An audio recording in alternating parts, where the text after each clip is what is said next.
Yo guys, what is going on? It's mmxvii, aka 2017, and we're back.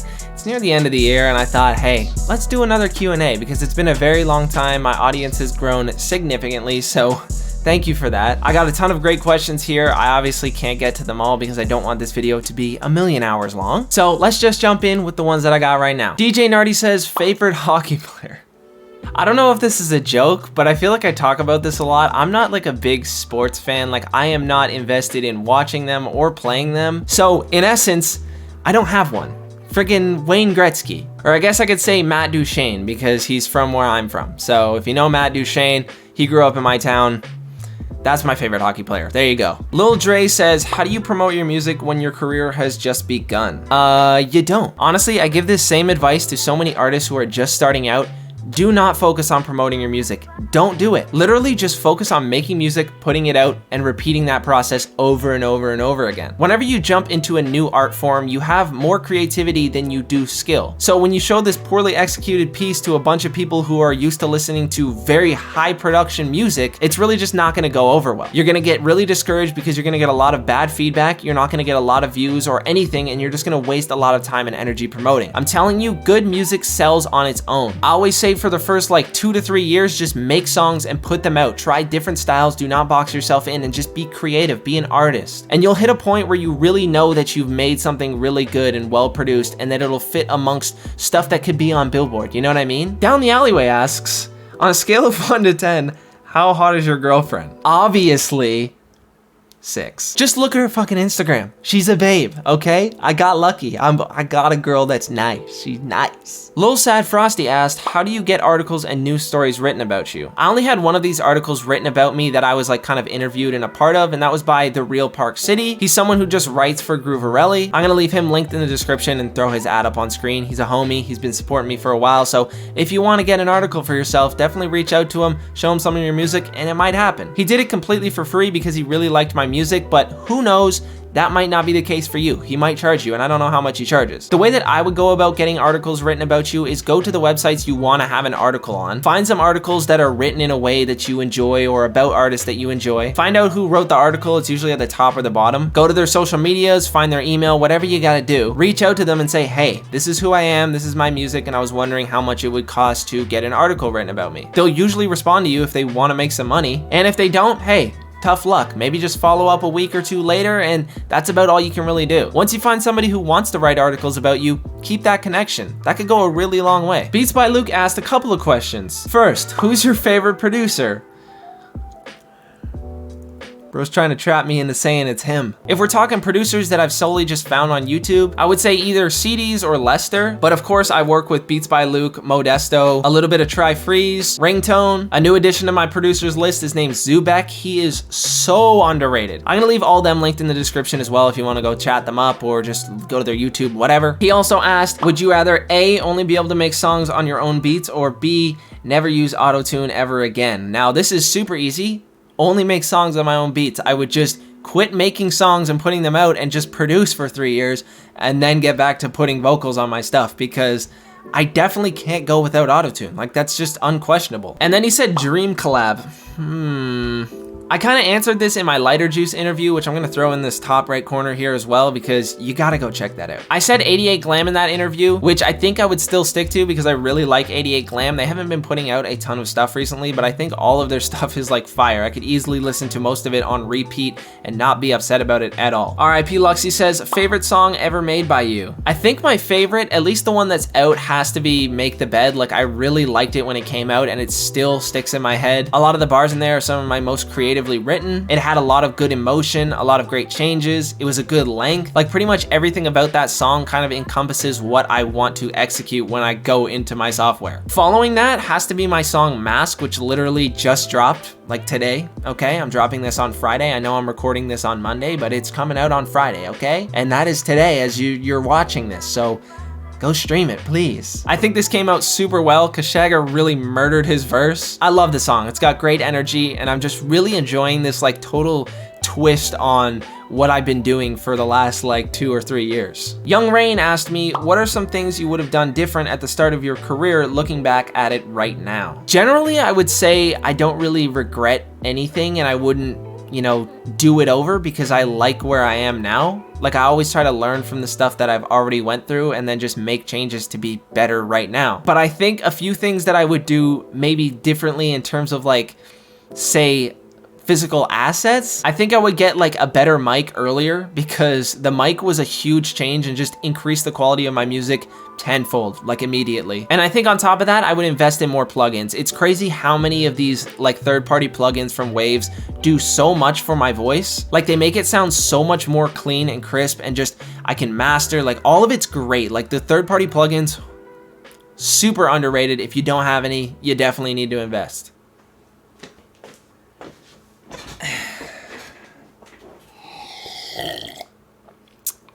Sorry, I had to get some of that walkie slush. Feinstenberg says, how do you stay motivated? I don't. Truthfully, I do not. I stay consistent, which I think a lot of people get twisted. If you have like a big goal in life, say you want to be a millionaire, every single day you getting up and going to do something could be working towards that goal, but you're gonna wake up and you're gonna hate having to do whatever you have to do to get to that goal. There's gonna be times where you get up and you're not able to make a goddamn song for the life of you, and all of a sudden you think you're gonna get kidnapped and they're like, freestyle right now, and you're like, ah shit, yeah, I'm a motherfucking boner. You know, like, those days are gonna happen and you just won't stay motivated. But you can stay consistent by getting up, planning, and doing something even small related to whatever you're doing. There's days where I get up and I have no video ideas, I have no motivation to turn on this damn camera and do something. You'll notice that there's like serious influxes of videos on my channel. Like, 1 month I'll have, you know, 10 uploads, and then the next I'll only have the 2 that I require in order to get my DistroKid payment. It's just because a lot of the time I hit those spells where I'm not motivated at all. I don't have ideas, but I'm still doing stuff on the side, right? Like, I'm still consistent with,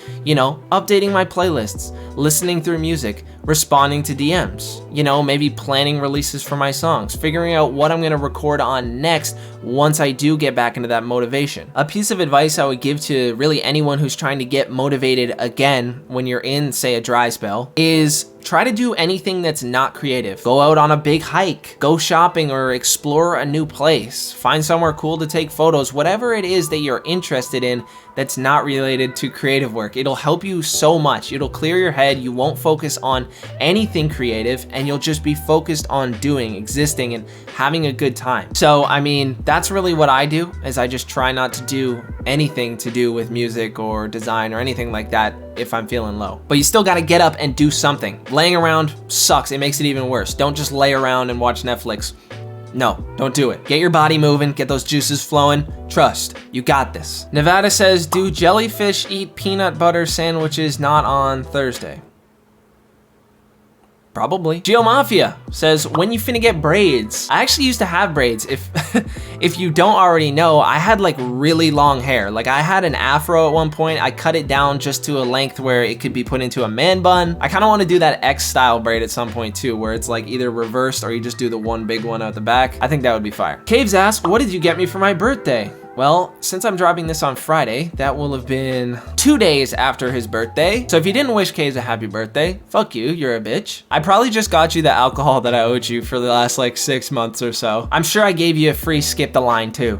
You know, something like that. Norocore asks, favorite genres? I probably listen to the most, you know, hip hop and R&B, like there's more of it on my playlist than anything else. But in this given moment, it's a style called mid-tempo, apparently. I was calling it Type 91. Whatever, look them both up, you'll find some bangers. For those of you that don't know, I used to be really into EDM before I got into like rap and R&B, and so I've kind of just like rediscovered a love for it. And this really like dark mid-tempo 808 type drops, man, holy man, they are just so nice, so clean, and they just really hit that soul. They make you want to get moving. And in the grand scheme of my life, just as a whole, I think my top 3 genres gotta be like hip hop R&B at first, then EDM, and then classic rock. I grew up in a very small town on classic rock, and I actually love a lot of it. Some artists I listen to are like the Tragically Hip, obviously the big dogs like AC/DC, Metallica, whatever. I also like listening to Audioslave, a little bit of Limp Bizkit in there, which is not classic rock, but you know what I mean. That's kind of what I grew up on, so I really enjoyed that genre. Norocore also asked, what headphones and speakers do you use, and what would you recommend? I use the Audio-Technica M50X headphones. And the studio monitors that I have are KRK Rocket 5s. I've known quite a few people that bought KRKs and they've worked really, really well for them for a long time. I think they sound super crisp. They're really easy to kind of manipulate and move around because they're not too big. I've never really tried any other studio monitors, so I can't really recommend something. Would I recommend these KRKs just of any size, KRK Rocket 5s, 7s, whatever?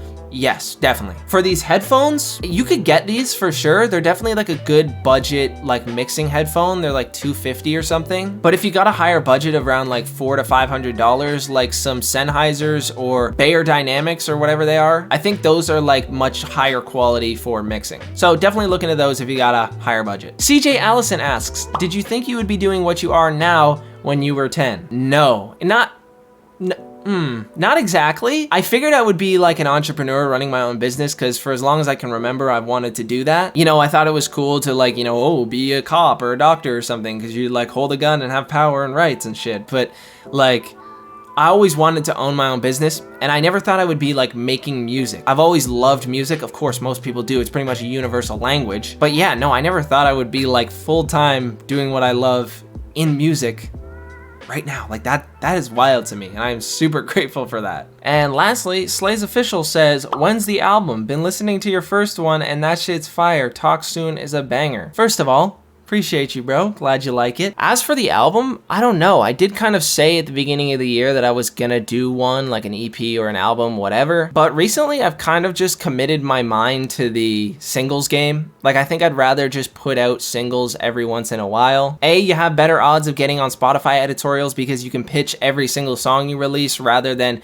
only being able to pitch one off of an entire album. B, you also get more time in between because if you can kind of promote and satisfy your audience with a single like just consistently over time, usually that momentum will be kept up for the next time you want to drop a single. And C, you also just get to put more focus into that one song. Like I feel like recently I've been able to put a lot more like attention to detail in on one song because I'm only planning on releasing that one. So I want to make sure that every aspect about it is good. Versus I think when it comes to albums, as an underground artist, you're still trying to race the clock a little bit to stay relevant to whoever your audience is already. And you want to make sure that you get stuff out by a certain time and make sure you can promote it to these people and these people are still interested, as well as just, you know, be able to keep up with your skill because you might make a single like 8 months ago, 10 months ago, and now you're doing a totally different style and sound and you have a better vocal chain and whatever. And so you're trying to like keep up with all these elements where putting out a single, it's just like kind of thoughtless. You just put all the focus on it. When it's done, drop it, and that's it. So I don't know. There might never be an album, but we will see. Anyway, that's just a little bit of the sauce from the brain of 2017, and I think that's gonna conclude the Q&A. I might do more of these if you guys enjoy, so if you did,